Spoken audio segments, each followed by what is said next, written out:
From the heart of where innovation, money, and power collide in Silicon Valley and beyond, this is Bloomberg Technology with Caroline Hyde and Ed Ludlow.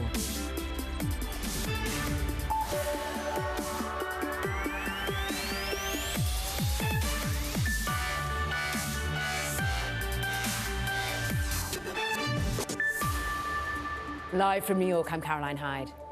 And I'm Mike Shepard in San Francisco. This is Bloomberg Technology. And we have special coverage of the Chinese AI competitor DeepSeek and its impact on tech names, the broader markets at large. Let's look at the Nasdaq, currently having its worst day in more than a month, as we question the need for compute power to get us ever more efficient, ever more specific generative AI. We're down 2.6%. Move on and look at the individual names, because this is when we question Nvidia, the compute power, the necessity for ever more efficient chips, and the cost of them.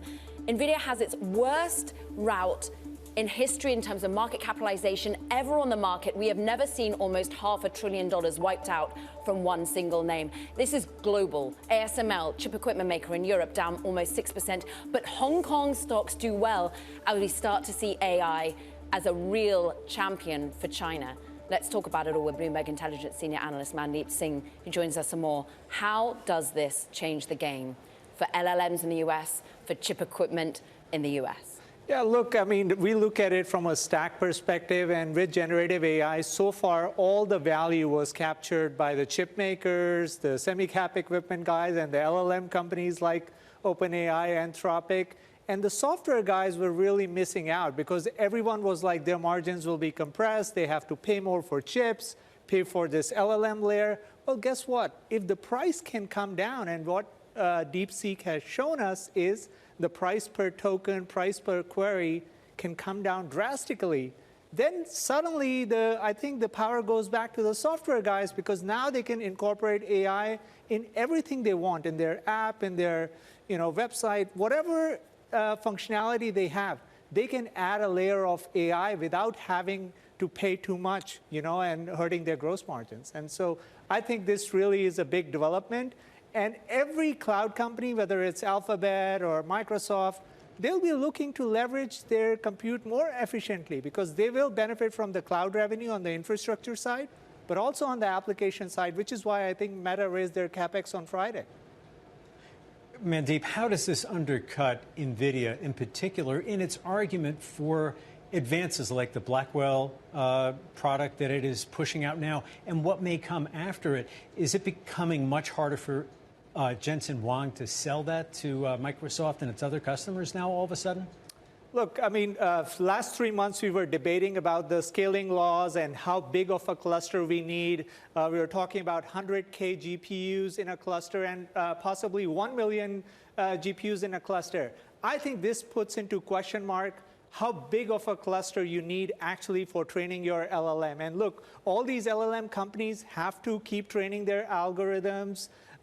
This is not a one and done thing. So you need compute capacity, but at the same time, Nvidia was accruing all the benefits in terms of pricing because of the advances in their chips. So if you can do more with even the older version of their chips, and you don't need a cluster of 1 million GPUs connected together, then probably I think you can do more in terms of the distributed infrastructure. And I think that's what a lot of people are trying to figure out today. BI's Mandeep Singh, thank you. Let's bring in Tony Wong, portfolio manager of the Science and Technology Fund at T. Rowe Price and a key Nvidia shareholder, for more on this. Tony, we've got a big week and month of earnings coming up. How does this change the way you are looking at companies as they prepare to deliver their results? Yeah, I think it's a great question. And if you look at the kind of trends in technology, generally when things become more efficient, increases demand and there's more ubiquity. And so it wasn't that long ago, a few months, that we were all debating that like the cost was too great to deliver. And so where is the ROI? And so I actually feel like this is TAM expansionary for the market long term. I think that Mandeep, obviously has highlighted what the market is kind of talking about today. I think that's a very valid concern. But Javon's paradox essentially is that when things become more efficient, consumption goes up, demand goes up, and so I think that's necessary, that's healthy.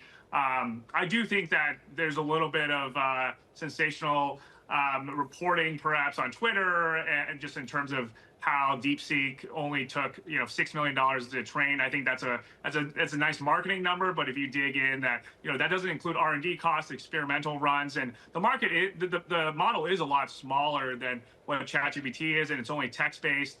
So there's a lot of reasons to think that this is not exactly a kind of direct comparison.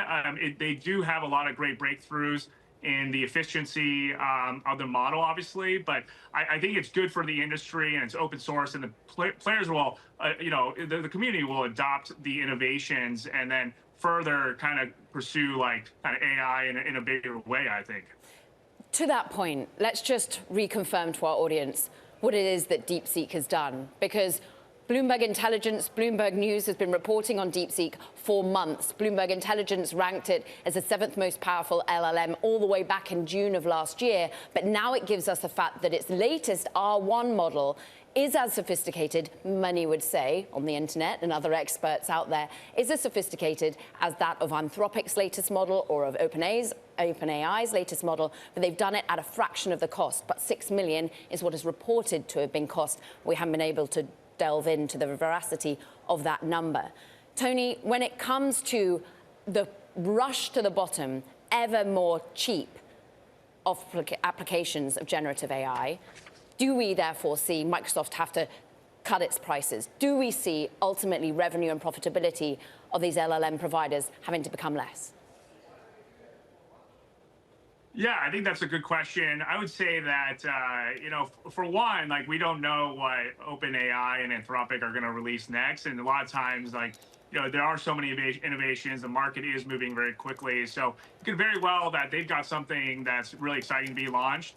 So that's number one. I think number two is that a lot of times, this is a fast follower, perhaps model that has a ceiling in terms of what it can do versus larger models. And it's, OpenAI is going to be multimodal with their model. And, I think there's a lot of innovation that will happen. And then I think that at the end of the day, there's a lot of kind of ecosystem building, enterprise aspects that also factor into it. So I think that the market for LLMs can be more diverse than people are giving credit for.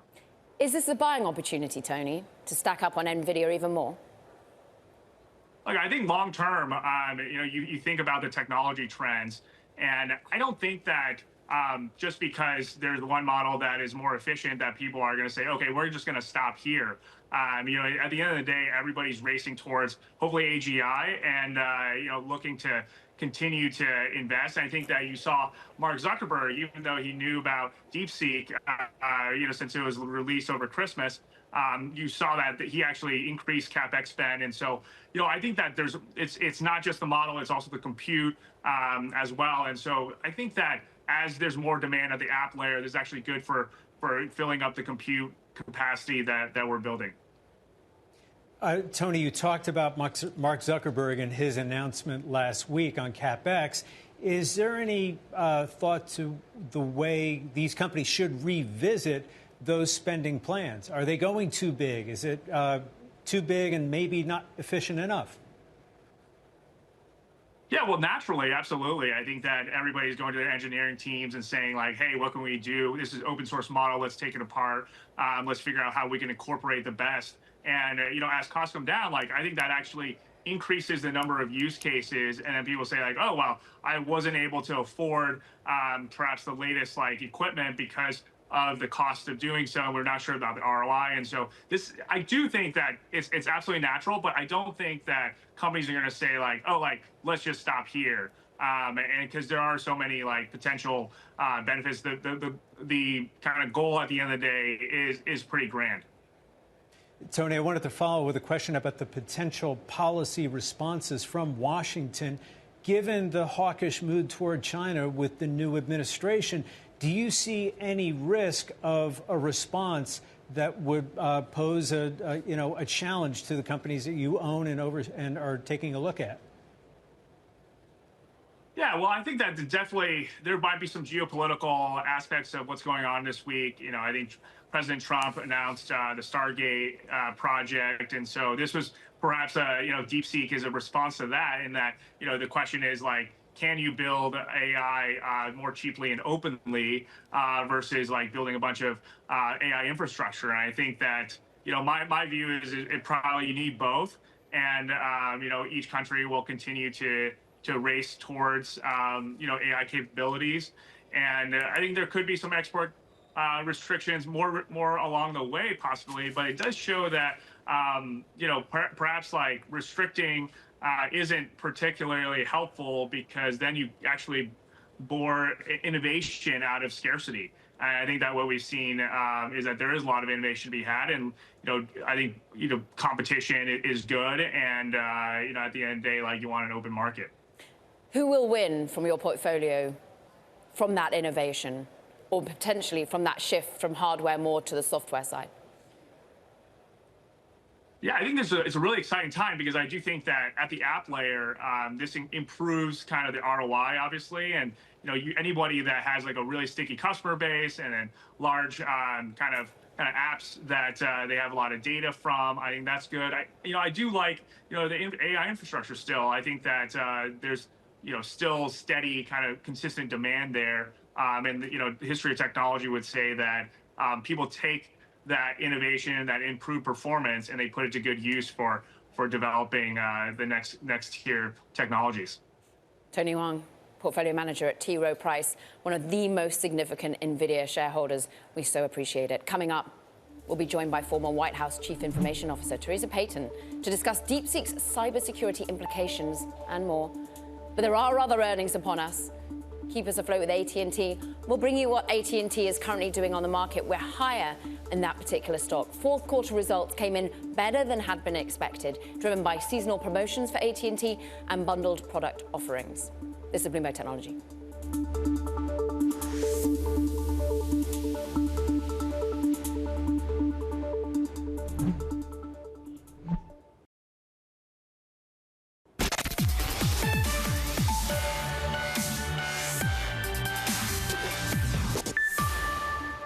There's no question that this could be a potential game changer. It's a game changer for the Mag 7 stocks. Tech has to be okay simply because it's such a large weight in the market. And if tech is not okay, the entire market goes. We're all tied to these 7 stocks. And in particular, we're all tied to Nvidia. It looks like the story is China is not as far back as what people thought. They are much closer. Now China looks like a very viable competitor, and a competitor that perhaps might catch the ire of the Trump administration. This has got to be a core concern of not just the Trump administration, but all the tech universe that has moved into the West Wing. The U.S.-China trade wars and the restrictions on chips and things like that could get even more heated, which will bring more volatility to this market. That was what some of Bloomberg Television's guests had to say about the DeepSeek impact earlier today. This, as Nvidia is hitting session lows. Now, DeepSeek reminds us that technology lies at the heart of geopolitical tensions between the U.S. and China, with disputes over AI, TikTok, and cybersecurity. And for more on that, we're joined by Teresa Payton. She is the CEO of Fortalease Solutions and the former White House Chief Information Officer during the George W. Bush administration. Teresa, thank you for joining us. Obviously, this is going to cause a significant impact in Washington. How do you expect policymakers there who have taken a hawkish approach toward China will respond? Yeah, I mean, this tech rout and massive market sell-off, it's a wake-up call. It is for me. And it underscores the urgent need for robust policies. We have got to safeguard the United States leadership in AI. I certainly don't want China setting the gold standard for the rest of the world for privacy, safety, security, resiliency, and ethics around AI. I believe this is why you saw, sort of the technology advisors, Elon Musk included, and President Trump last week speaking very boldly about AI and the United States leadership position that is necessary. I mean, we didn't even have a full week before the Trump administration passed an executive order on AI. So this is very serious. They've said AI is a priority across Washington and including from the White House itself. And yet previous measures, including export controls by the Biden administration, don't appear to have worked. So what is the formula to achieve what Donald Trump has set as a policy goal, that is U.S. leadership in AI? No, you're right about that. This open source method in which DeepSeek was released. It's now the top downloaded free app at the Apple Store. Definitely got around sort of the different protocols that were put in place by the US government over the last couple of years. And so it shows that although regulatory frameworks are incredibly helpful to set the right standard and the right tone, that sometimes regulatory frameworks don't serve us and they get in the way of innovation. So we're going to have to figure out, how do we go back to the drawing board and look at how we engineer AI in the United States today, and ask ourselves, what can we be doing differently? And it's a race. Right now, it's a long race. Right now, we kind of lost one of the heats. But there's time to make up the difference. With your security expertise, we bring you this latest in terms of breaking news that DeepSeek says it's subject to a large-scale malicious attack. If you've tried to download it, you can't. Currently, it seems to be offline in many ways. How do you think this will be able to be responded to? Is it right that we can't access it here in the United States? Yeah, I think this is a real challenge. I saw that they were having, this is late breaking news, that they were having some resiliency and recoverability issues, ostensibly because there was such heavy volume and traffic and interest. But if they are under some type of a cyber attack, I think that should give pause to everybody who's thinking about testing out the app, perhaps on company data, perhaps using your own personal data. This is an untested app. I would caution people not to put too much proprietary company information into it until there's been an opportunity to actually do something called ethical hacking or red teaming pen testing of the actual app, and learning more about how is your data treated, where is it stored, how do the algorithms work. It is open source, but things do still need to be put through their paces. And Teresa, this comes at a time when an app that everyone in the United States, from a bipartisan perspective, thought was a national security threat, that of TikTok, doesn't get banned for US users. We see this ongoing push to drive in AI, but actually perhaps pull away from some of the commitments when it comes to ethics, when it comes to safety. Is that something that you're reading between the lines right now? Yeah, I'm definitely watching this very closely. And, my interest has peaked here. For starters, where is CFIUS on this, right? So we've been upset about TikTok. We've demanded TikTok do a lot of architecture changes. They did a lot of architecture changes with Oracle. The United States still said that there was some concerns there. Where does CFIUS stand on this particular app? How do they feel about it for both U.S. citizen data as well as U.S. corporation data? The origin story is China. It is headquartered in China. And so, again, a lot of questions remain. Are we going to allow this app to be downloaded in the United States? And is it allowed to be downloaded just because CFIUS hasn't had the time to analyze it and give a ruling on it? Teresa Payton, CEO of Fortaleza Solutions and the former CIO in the Bush White House, thanks for joining us. Coming up, much more on DeepSeek and the innovation in its models. Caro? Quick check on some of the ripple effects from the announcements of DeepSeek and ultimately whether it is as cheap to have made its latest R1 model. We're seeing the fallout for Nvidia, of course, at session lows. We've never seen a market rout like this for a single stock name, wiping up almost $500 billion in market capitalization. But it spills over to the AI infrastructure play that has been energy. GE Vernova off by 19%, Vertiv off by 27%. This is Bloomberg Technology.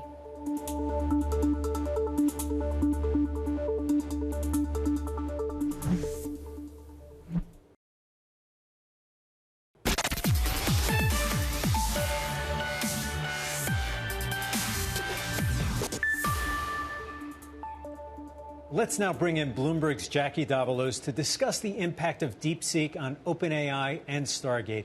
Jackie, we worked on the coverage of the Stargate project unveiling last week at the White House.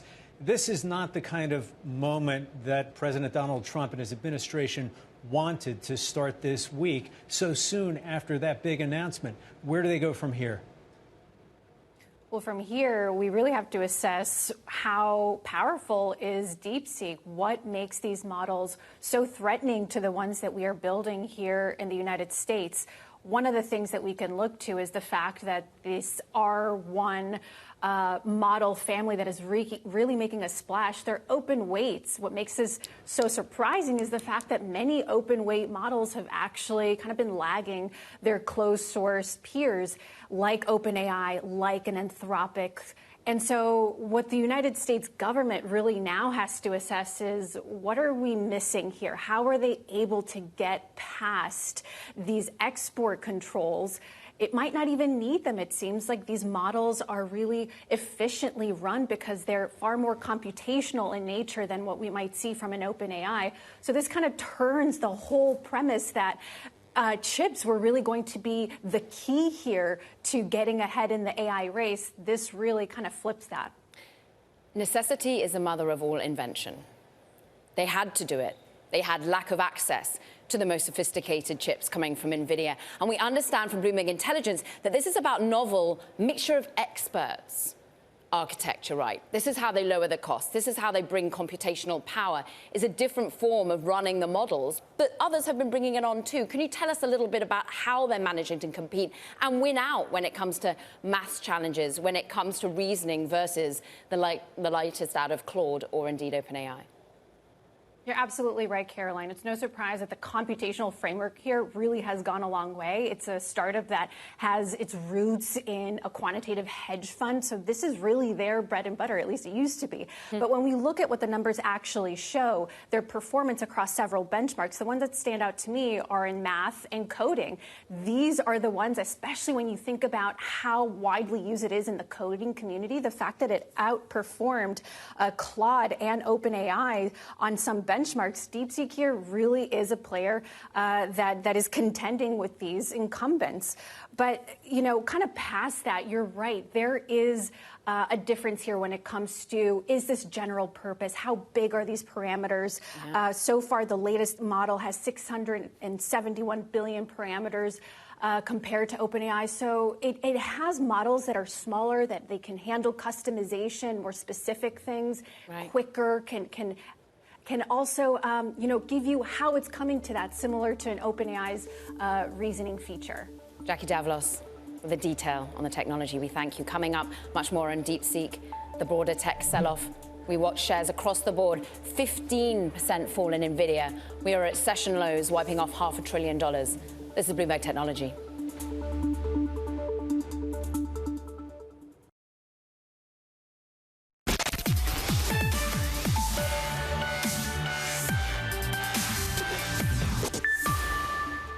Welcome back to Bloomberg Technology. I'm Caroline Hyde in New York. And I'm Mike Shepard in San Francisco. We must get to these markets. The DeepSeek impact roils across the board. A clear, present concern about the cheap offering coming from China. Generative AI able to compare with that of OpenAI or indeed of Anthropic, but with just $6 million spent on the latest model, that's what we question. NASDAQ 100 off by 3%. Worst day in at least a month, but Bitcoin also following down. Risk assets sell off hard. Let's see what drags down the NASDAQ 100. The benchmark crumbles as Nvidia loses 16%. More than $500 billion has been wiped off in terms of market cap. That is a record in terms of a suffering of a single name. Apple, on the higher side, earnings, of course, are going to come thick and fast this week. The 30th is when Apple comes, but the most downloaded app on your app store right now is DeepSeek, which is currently suffering, they are saying, an attack. Bloomberg Intelligence analyst Anurag Rana is here for more on the ripple effects. Did you see this coming? DeepSeek, of course, has been written about plenty by your colleagues in China. They said it's one of the most powerful LLMs and indeed have singled out how cost efficient it is. But should it have such an impact on the market capitalizations of U.S. companies? Yeah, I've been surprised about the massive impact it's having on the chip guys. But at this point, I think everybody is questioning that how is it that they can run the model at such a cheap price while the U.S. company needs so much infrastructure. So I think that that's the big question mark today. And again, as you said, it is surprising. The follow-through impact is if you look at some of the software names, they are actually responding positively to that because down the road, it means that AI adoption rate could actually accelerate. So lots going on. Lots to digest today. So, Anurag, will demand for AI products make this in the long run more of a blip than anything else? Yeah, but that was eventually going to happen anyway. The question is, are we actually at that faster pace today? So you look at it, Microsoft's Office Copilot product. Let's just take that as an example. $30 per user per month. They did, come up with some consumption-related stuff as well, but the adoption rate for that product, in our view, has not been at that same rate as it should have been if it was only, let's say, Teams edition for $5 a month or $7 a month. So it does have an impact on the adoption rate of people. Adobe selling its Firefly services, ServiceNow. I mean, you look at all these companies that are, spending a lot of money to embed these features. And if they can do it cheaply, that means faster adoption, in the long run. Anurag Rana of Bloomberg Intelligence, thank you. Let's now bring in Jordan Klein from Mizuho Americas for more. Jordan, thank you for joining us. We have to ask, is this the beginning of the end of the great AI trade, or maybe not so much? Well, it's a beginning of probably a consolidation phase and some profit taking for sure. But I don't think it's the beginning of the end of the AI trade. I just think we're up a lot. After 2 massive years of outperformance in both tech and these AI winners. And it's really only 1 month into the year. So I think the size and the scale of the pullback is that who wants to be a hero if you're an institutional money manager or a hedge fund, and buy the dip on the first day. I mean, catch the, proverbial falling knife, so to speak. So I think, people will wait and hear from these companies. That's the positive, is that we're going into the meat of earnings season where you're going to get Microsoft and Meta and Apple and eventually others to talk about what they're seeing and what their CapEx plans are. So I think we'll know a little bit more in the coming weeks. But for now, I think, yes, it's probably a healthy and needed consolidation phase. A healthy consolidation phase that sees 16% wiped off of Nvidia, more than $500 billion lost, the lowest it's trading at since October of last year. And we don't get its earnings until February the 26th. How many calls have you had about Nvidia, Jordan? And what do you think it means for the popularity of its very expensive chips? Well, look, people are very concerned, obviously, because it's probably the most owned stock in the market. I think you have a lot of people that they don't fully know what they own, and they're just panicking and selling. I think the real institutional money managers, we're not seeing a wave of selling across our equity desk at Mizuho. I mean, we're seeing some profit taking. We're seeing some investors, rotate some money out of all these tech names. That's to be expected, right? But I'm not hearing from people that it's game over for Nvidia, it's game over for Broadcom, Marvell, Micron, or the big cloud hyperscalers. And if anything, I think people are looking at that price point that DeepSeek threw out of $6 million and questioning if that's even real. Again, we need to, I think the real money managers who are here for the long term and think more, months, not days, are going to wait and hear from the companies before they do anything. You echo what Tony Wang of T. Rowe Price was saying at the start. We called you up immediately that we got these sorts of market sell-off news on our hands, Jordan, because we saw your note. It had a great title, of course, and the fact that we've got a freak out happening. DeepSeek creates a deep freak across tech. I'm interested, though, about the calls you're fielding and as to whether or not you're starting to see a question of buying into Chinese names. Is that something that you have access to? Is that something that people want to see as a winner here? Well, that's a great question. I mean, I'm not seeing people call me and say, these are the list of Chinese names that I want to own. I think this will bring up a discussion point that's probably needed and was overlooked, is we can't all own the same trade, right? If everyone owns the same 4, 5, 6 names, and then you get news like this, which questions the longevity of this, sustainability of this of this thesis, people just rush to sell, and it's painful, right? It's escalator up, elevator down. But the real thing is that people are getting a healthy wake-up call. Is like, look, I have to have a diversified portfolio. The other thing that I'm really encouraged by is look at a lot of the green on your screen as it relates to software and some of these larger cap tech names. They're not all getting sold indiscriminately. You know, a lot of areas of software are up, and I think people that you've had on your show say this could only increase the adoption over time. And make people want to deploy and invest more to catch up with China or deploy some of these cost-saving measures to build out their own models. So I think it's just too early to know. Jordan, we're going to hear a lot from companies over the next several days and coming weeks about CapEx. Does this news on DeepSeek unravel the argument that Manhattan Project-like spending is needed to maintain an edge in AI? I mean, yes and no. I think it raises a lot of questions that were already there. So most of the meetings I have with investors, the question comes up is, are they going to ever see a return on these tens of billions of CapEx spending that they're deploying? Will it ever monetize? What will the returns be? Or is this just, you know, throwing money down a hole? I think that is going to be an ongoing question. And until we see these companies, for example, Facebook or Meta and Microsoft this week, talk about what they're seeing in terms of monetizing AI, there's going to be some questions and doubts. But again, I don't think this is going to create, we're cutting CapEx, we're scaling back, because they're all in an arms race with one another. And China's, you know, DeepSeek initiative isn't going to change that. That's why I think Microsoft talked 80 billion. Mark Zuckerberg at Facebook talked 60 to 65 billion. The Stargate of 100 to 500 billion. I don't think that, again, one new Chinese app that makes some aggressive, audacious claims is going to all of a sudden create this pullback effect. If they start to see real savings and they can do this faster, yeah, they might do that. But that's going to take time, and we haven't seen that yet. Jordan Klein, so good to have your voice on the show. The Mizuho Americas TMT analyst, we appreciate it. Coming up, much more on China AI startup DeepSeek's breakthrough model, what it means for the United States in terms of supply chain. Former Congressman Ken Buck joins us next. This is Bloomberg Technology.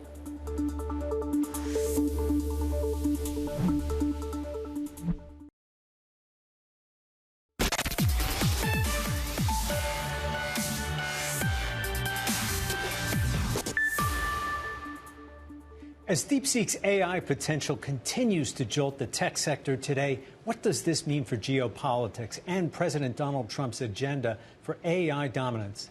Joining us now to discuss all of this is Ken Buck, former congressman from Colorado's 4th District. Congressman, we have to ask you, when it comes to AI, is DeepSeek's breakthrough a Sputnik moment for Washington? You know, I think time will tell on that. I'm not sure. I think that the critical factor is that America develops its own chip manufacturing here. We don't rely on Taiwan Semiconductor. We don't rely on others in this world marketplace. We certainly could be behind. We recognized a few years ago that we needed to incentivize chip manufacturing in the U.S. We passed the CHIPS Act in Congress. It has been a failure. Throwing a lot of money at a lot of different companies has not worked. I think that Donald Trump's policies involving, you know, a combination of tax incentives and perhaps tariffs will be more effective in trying to raise America's productivity in this area. Congressman, you brought up the CHIPS Act and your misgivings and concerns there. How should the president adjust maybe the implementation of this law and maybe the doling out of some of the money that still remains in a way that could meet the challenge that companies like DeepSeek are posing from abroad? Well, one of the biggest benefactors of the CHIPS Act has been the Taiwan Semiconductor, and that's a mistake. They are not producing chips in the U.S. They have a plan to produce some in the future. We don't know if those will be the high-end chips or not. We don't know if Taiwan Semiconductor will actually mesh with the workforce here in the U.S. And so I think what we've got to do, and what President Trump, I'm sure his advisors are telling him right now, is find those companies in the U.S. that can produce the high-end chips Taiwan Semiconductor has a monopoly on. Look into the monopoly. First of all, we certainly have antitrust laws in this country that prohibit a company from having a 95% market share like Taiwan Semiconductor does. But find the U.S. companies and make sure that we have the tax structure in place and other incentives to make high-end chips in the U.S. This whole issue of DeepSeek, we don't know exactly whether someone violated our export controls to China or not. I'm looking at Nvidia, down almost 17%, massive wipeout of market capitalization by $600 billion, Congressman. But to that point, did perhaps China circumvent some of the limitations on Nvidia's exports? Is that something you're thinking through, rather than perhaps this was innovation because they couldn't get their hands on the latest and greatest? Well, this wouldn't be the first time that China stole technology from the U.S. or other countries, and then with their labor market and with their other production advantages, got ahead of the curve on us. And so I think that's certainly one of the issues that we've got to look at, is whether they did violate export controls or not. But more importantly, what do we do in this country? That cat is out of the bag right now. What do we do in this country to make sure, and in Western Europe, frankly, to make sure that we stay ahead of the AI race? But the answer thus far has been money. $500 billion unveiled by potentially Oracle, OpenAI, and SoftBank into the future for AI infrastructure in the United States. The creation of more $3 trillion companies. But ultimately, that amount of money perhaps has slowed innovation here in the US. Would that be a concern? I think it's a big concern. Again, I don't think we just throw money at an issue. I think we've got to be very precise in our strategy and how we develop AI. We all recognize AI has these tremendous potential, wonderful benefits, positive benefits. But when you're talking about a totalitarian country like China, you've also got to think about what that country can do with AI advances that will put us at risk and our allies at risk. Former Congressman Ken Buck, thank you very much for joining the show today. Coming up, SoFi's fourth quarter revenue topped analyst expectations, but its profit guidance sent shares lower. The company's CEO, Anthony Noto, joining us next. This is Bloomberg Technology.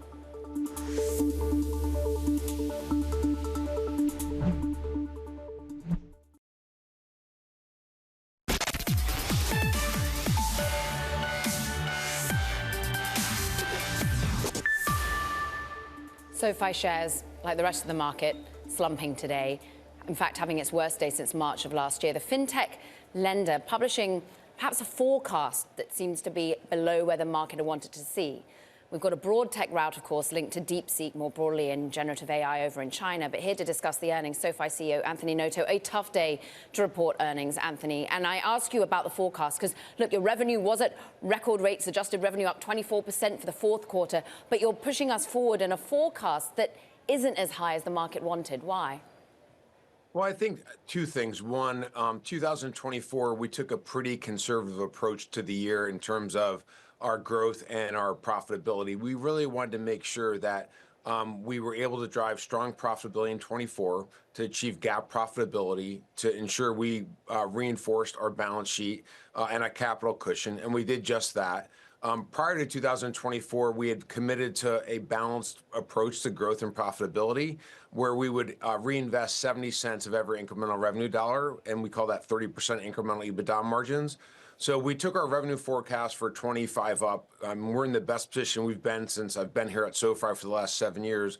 We're calling for 25% revenue growth, strong margins at 26%, just not an expansion in the margins, because we want to invest in the massive opportunity that still sits in front of us. And so we took revenue guidance up, and it's about 10% higher than the street, but that will require more investment, and it'll help us ensure we have growth beyond 25. And we also took our revenue guidance for 2023 to 2026 on a compound annual growth rate basis higher as well. So the profitability of the business is there. We could drive more to the bottom line, but we think that's not the prudent thing to do because we just see massive growth in front of us. And the ability for us to keep driving member growth and product growth of more than 30%, which we've done, and revenue growth of more than 25% is what we're calling for through 2026. Anthony, of the investment that you just described, what portion of it will you be putting toward artificial intelligence? It's the topic at the top of everybody's minds, and people are watching how companies are deploying it. Do you see, for instance, an agent-driven service perhaps at SoFi at some point? The vast majority of our investment going into 2025 and 26 will be in building unaided brand awareness, becoming a trusted household brand name. We have great products. The reason why we're driving such strong product and member growth is because the products are very differentiated. And when we make people aware of them and they use the products, they not just use the first one and they gain trust with us, they use the second and third one. 30% of our product growth in the quarter of 34% was from our existing members. About 40% of our members take out a second product within 30 days. So we'll continue to invest in differentiating the product. SoFi Money is a great product that has a high APY.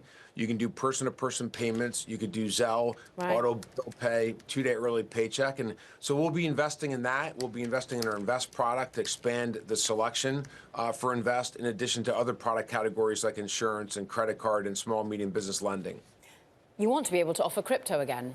And that's something that the administration's talked a lot about. Look, on a day where we see such volatility that engulfs crypto too because of DeepSeek, is that really a product placement that you want to get into again?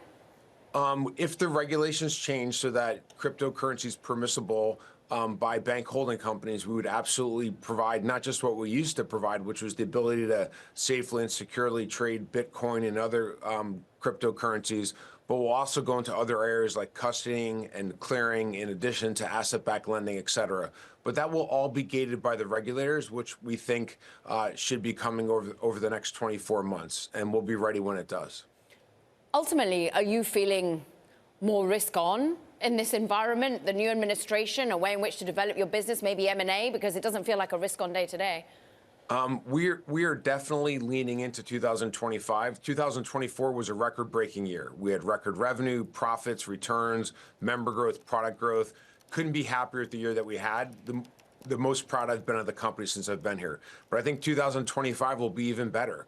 We think the outlook is the best environment we've operated in over the last 7 years. Our business is bigger, stronger, and more well-known than it's ever been, and we have more resources to go after the opportunities. So we love our competitive positioning. We like the macro backdrop. It's a very different outlook than when we came into 2024, and we're definitely being more aggressive in innovation and driving durable growth and strong returns. Anthony, back to the regulatory side of things. What is the one thing, one hurdle that you would like to see the new administration and Congress clear for you? The biggest question is, what will bank holding companies be allowed to do with cryptocurrency? What will be permissible? And that clarity is really critically important. The interest rate cycle, I think, has pretty good visibility and transparency to that. I think the economy also has really strong economic indicators.